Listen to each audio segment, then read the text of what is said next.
Alam mo bang 6 sa bawat 10 public high school teachers sa Pilipinas ay nagtuturo ng subject na hindi nila espesyalisasyon?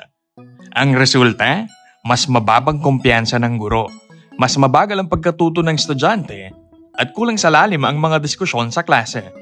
Ayon sa pag-aaral ng PIDS, kapag tugma ang espesyalisasyon ng guro sa tinuturo niyang subject, mas mataas ang scores ng mga estudyante.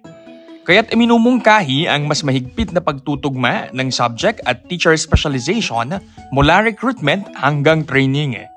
Dapat din ay palakasin ang ugnayan ng DepEd, CHED, TESDA at teacher education institutions para magkaroon ng mas maayos na workforce planning at professional development.